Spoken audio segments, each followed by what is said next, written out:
اللہ اللہ اللہ اللہ اللہ اللہ لا الہ الا اللہ محمد رسول اللہ صلی اللہ تعالی علیہ وعلی آلہ وصحبہ وبارک وسلم۔ الحمد للہ رب العالمین والصلاة والسلام علی رسولہ وعلی آلہ واصحابہ اجمعین۔ ربنا ظلمنا انفسنا وان لم تغفر لنا وترحمنا لنكونن من الخاسرین۔ ربنا لا تزغ قلوبنا بعد إذ هديتنا وهب لنا من لدنك رحمة إنك أنت الوهاب۔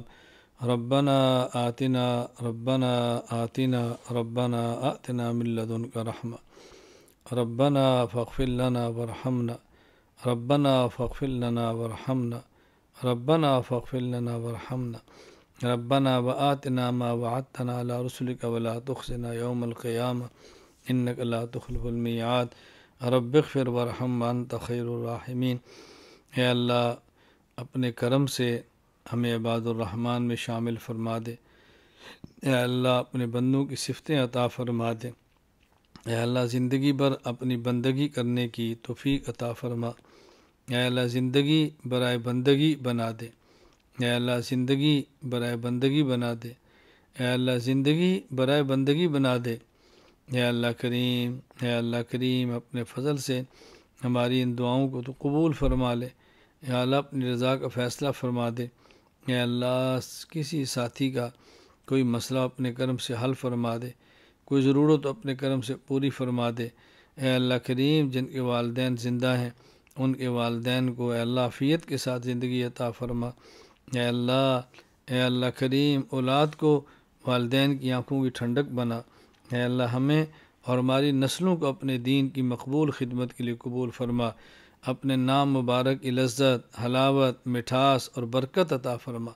برتے دم تک اپنا ذکر مبارک کرنے کی توفیق عطا فرما۔ وصلی اللہ تعالی علی رسولہ خیر خلقہ محمد وعلی آلہ وصحبہ اجمعین۔ آمین برحمتک یا ارحم الراحمین۔